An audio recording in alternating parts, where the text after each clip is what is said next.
It's been a rough patch for Pixar lately, mostly because their originals haven't exactly been doing great. Elio flopped, Soul, Luca, Turning Red, Elemental technically didn't have huge theatrical releases thanks to Disney+. People seem much less invested in Pixar as a whole these days, except for their sequels. Inside Out 2 released to huge numbers, and so did Incredibles 2 and Toy Story 4 pre-pandemic. These direct sequels tend to break records. So I guess it makes sense in that regard that Pixar wants to do more. When originals are consistently underperforming, it just makes sense. Especially when even spin-offs are underperforming, like Lightyear. Say what you will about that movie's quality, but what sort of message does its poor box office performance show to Pixar? Apparently the kind that gets a 5th Toy Story movie greenlit, even though the series had the perfect ending 10 years ago. 15! Oh my god, Toy Story 3. Because sequels to existing IP are just so much safer than taking risks, a 3rd Incredibles movie is much more likely to perform well rather than, say, Hoppers, because it's already part of an existing brand. And also it gets a lot more marketing, it seems, because Elio got bloody well none, so clearly it must be the public's fault. But also, even further than that, we learned recently that Pixar has also greenlit a Coco 2. Because let's face it, franchises sell, and a movie franchise can't be dead.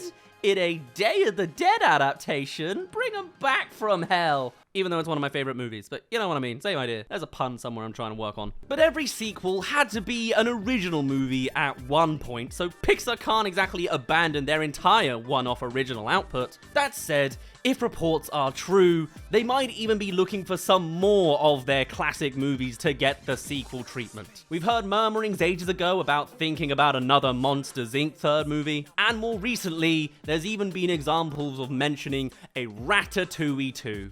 It's sort of creatively bankrupt, but it makes sense. I still hate it. So welcome to a brand new series brought out of mandatory god look of the industry. It's the What If series, or probably more likely, the Pitch series. We're gonna be inventing exactly how yet another sequel can be made, because let's be honest, in this day and age, it probably will do. What other standalone movies could Pixar make a 2 out of? What else is even left for Pixar specifically to do? In the series, we might cover all sorts of things from all sorts of other studios, and not just 2s, I'm thinking 3s, 4s, and probably a 6 will come out at one point. So, if you are Pixar, what is the next best option? What previously one and done legacy IP do you revive and give a sequel to? One where you could tell both a compelling story that pleases fans and makes a profit. Well, you know which one I'm talking about. It's in the thumbnail and the title of the video you clicked on. That is, of course, we're covering the pitch for a sequel to Pixar's classic, WALL-E. I know, I hate it just as much as you do. But we're not just gonna go through and make a fan fiction story, we're gonna go into the elements of what makes WALL-E a good WALL-E movie, and then see what needs to be extrapolated to make a good sequel. So don't worry, we are actually gonna analyze the original movie to make this work. Now, the original WALL-E movie is a simple love story between robots, but it's also so much deeper than that, because it's an environmental film and the first Pixar movie to ever include live action elements. And since it has been nearly 20 years since the first one, maybe it is time for a WALL-E 2. If you have to do a Pixar sequel. I mean, even if it isn't time, it seems inevitable anyway, right? And if that's the case, what would the best possible WALL-E sequel look like? Well, to answer that, first we need to dissect the original WALL-E and see what makes it tick.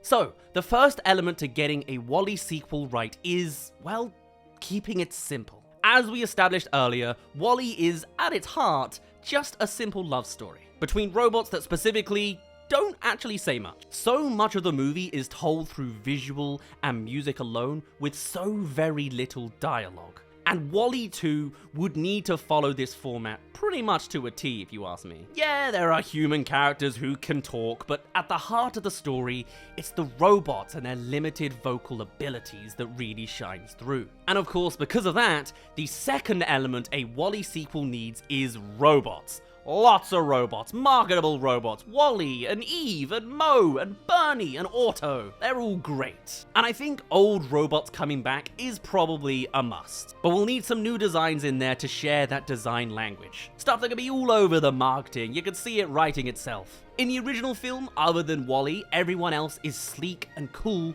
because they're made from the Axiom. And we could potentially see more Axiom bots, or more Earth bots, or some entirely new bots with their own aesthetic as well, depending on what we do. Again, we're not going to dig too deep into the narrative stuff, but we'll poke about here and there, like maybe another ship in space other than the Axiom has its own aesthetic that they run with. Perhaps it's a mix of both worlds, I mean, who knows? Either way, B&L has to play a role in the narrative and should be attached to these new robots in some way, because element 3 in a good Wall-E story is pro-environmentalism and a critique of intense consumer capitalism. Welcome to Film Theory. B&L is your Walmart-type stand-in company conglomerate, and they've got their hands all over this film.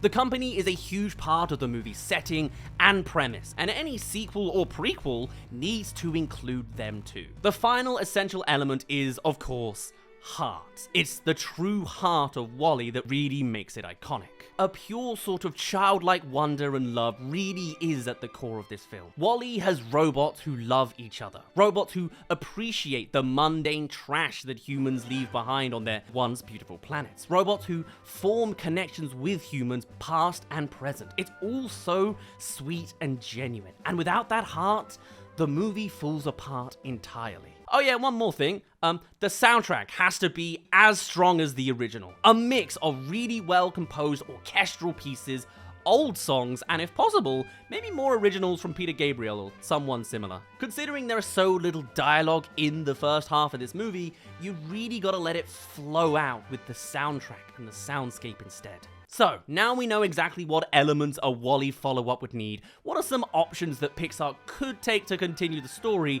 under all of those juggling pieces? In my eyes, I really see two clear avenues, and that's either making a direct sequel or a distant prequel. And I think either option has its merits. That said, only one option would allow for our characters to actually return, and that is in a sequel. Sure, a Wall-E prequel could be all about Wall-E and have a whole collection of Wall-Es and marketable plushies and variations, but it also wouldn't include Eve, since, you know, they never met before the original film. And though I think it could just follow Eve, I think it would be unlikely to. She was super by the books and less interesting until she was softened up through meeting Wall-E in the first movie. Hey there, you've made it halfway through this video, so come along and subscribe if you haven't already. This new pitch series is new, so subscribe if you're interested in seeing more. Give us suggestions for future Pixar pitches, though we're only halfway through this one so far. And I'll tell you a fun fact, I originally wanted to call this the Son of a Pitch series, but I think YouTube would censor me in the first 60 seconds, so I dropped it. Anyway, back to the second half of how we might do Wall-E 2. That said, a sequel would easily let our main characters return. All of the robots and the humans as well. Set some time after the Axiom has touched down back on Earth. But what would a sequel be about? Perhaps the movie could start with the re-terraforming of Earth. The captain would probably be in charge, and it could have been a few years afterwards, and everyone is a little more in shape than they were in space. Probably not too much, but they've been trying to do some labor, and the robots help, probably doing most of the heavy lifting. Maybe the movie kicks off with a montage of an Earth cleanup, and maybe one of our main characters gets caught up on an old machine that gets reactivated, and then they're launched into space, leading to a space rescue movie. That's rather cliched, I know, but it doesn't have to be for the whole movie, or be to space either. Just the beginning of a mystery. Really, all the movie needs is some strong, inciting incident to kick off the sequel. Whether that is another human colony ship returning to Earth, or perhaps just the captain learning that there are others out there. Wall-E could be set up for another spacefaring adventure to receive more humans, or fix some element of the planet.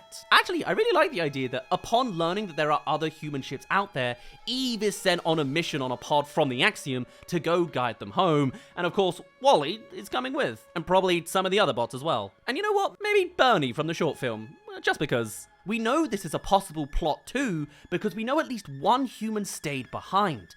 The head of B&L, who instructs Auto to not return to Earth. I bet he and others could have left afterwards and had their own ship and descendants. Or even have their own human colony found underground. And you can bet that his descendants can make a great antagonist. The first movie has a AI robot villain, and the second one has a human one? That's pretty sweet. And thematic, and nice. Hijinks could then ensue as somehow their pod crashes onto a lonely planet like Mars nearby, or gets damaged in space, etc, etc. Just some setup really. But eventually our heroes overcome it and make it to the new ship. It could be just like the Axiom, but not. New robots and all that good stuff, and maybe a cultural difference too. Maybe it's a more warlike group of humans and the movie is about bringing peace and bringing them home. I'm not really sure, but I think there's a lot that could be done with this sort of sequel setup. Still though, I feel a lot of these pitches miss the gentle charm of the original, because if it is a space trekking adventure, then it really needs to be a vessel for two charming robots falling in love. But I'm sure a sequel could have that heart put into it with enough revision, just as long as it doesn't turn into a robot love triangle with a new sexy male boss also on a mission to steal Eve's attention or something absolutely awful like that. Oh god, that would just be miserable. And while we're talking about things not to do, Pixar, I'm begging you, please don't cast Jared Leto to play a new human. He's box office poison. Anyway, while I think a sequel is more likely, I don't think a prequel is off the table for WALL-E either. And while it's possible this prequel could follow the main cast before everything's happened, I'm not sure it has to. WALL-E's universe could easily tell a story following a different set of robots too. A spin-off sequel or sequel named after another robot could be really amazing. Perhaps it's a tragic movie all about Eve. Maybe she was cold-hearted before WALL-E for a reason other than programming. But actually, no, I think that takes away from the original. Maybe it's a far prequel with none of our characters involved. Something about the human exodus from Earth? Or set just after? Still, again, a prequel could have a ton of new robots and tell a tragic love story instead about the fall of Earth. Maybe it follows a new, fresh WALL-E or a different robot during the fall of Earth who is left behind as their robot love has to go away to space. A real tearjerker where the ending is they rust together over time. Or maybe they reunite, they choose to stay on Earth, they have a happy ending, and then they'll be rusted later, and we never see it in the sequel original movie.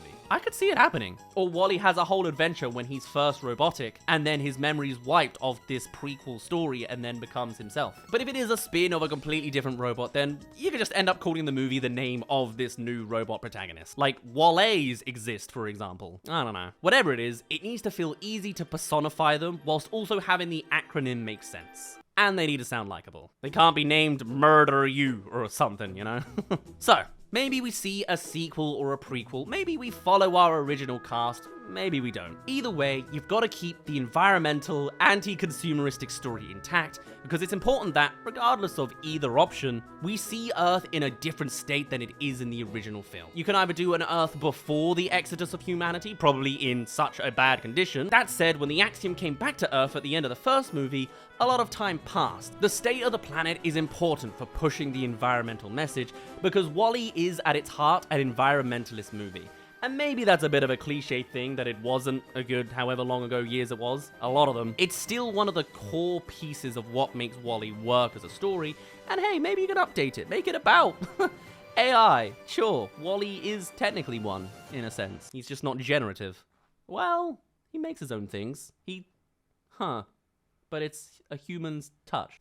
Either way, you can have the plot be a little bit more of that humans can help the planet and undo their damage, or humans can kill the planet, climate change and trash island style. It's up to us. But whatever form a prequel or sequel to WALL-E takes, I think it has a real chance to be really well received, especially for a Pixar sequel. WALL-E is one of Pixar's most beloved one-and-done movies, but it's also somewhat swept under the radar these days in the Pixar discussion. I never thought I'd be calling a 2010s Pixar classic underrated, but WALL-E is just talked about a little less than some of the other movies the studio made at that same time, despite being really good. But maybe that's just me and what I'm tuned into. Either way though, I love the original, and though I hate the idea of cramming in another sequel because we have to, I honestly wouldn't be too upset if WALL-E of all things was coming back in some way. Like all of the Pixar sequel cash grabs, this one feels to me the least cash grabby, but only time will tell if that intuition turns out to be true. And really, I feel like the goalpost can be relatively easy. The first movie's kind of defined as having the first half of the movie silent and the second half having human speaking, so just have the sequel be first half the human speaking on Earth, and then WALL-E goes out to space and we go back to silence, and hey, you've made art. You've done a nice reversal, it's thematically flipped on its head, and you can do the artsy, non-dialogue movie stuff, because that's good storytelling if you do it well, and it's different, it's unique, it's creatively in tune, and a valid expansion for a Pixar sequel prequel. Probably sequel though. I don't know. I just want more silent movie half stuff. If they do make a WALL-E 2, it better be great. But those are at least some of the preliminary elements and ideas they'd have to cram together to make the probably inevitable Pixar's WALL-E 2. For now, my name's been Daz. Thank you very much for reaching the end of this video. Do tell me your thoughts on how you would do a WALL-E 2. I'm going to work on the format a little bit on this potential pitch series. I'm probably going to do one for every Pixar movie under the sun because, let's be honest, they're all free game now. So give me suggestions of whichever ones you'd like me to cover next. And on that note, I shall see you all in a little bit. Cheerio!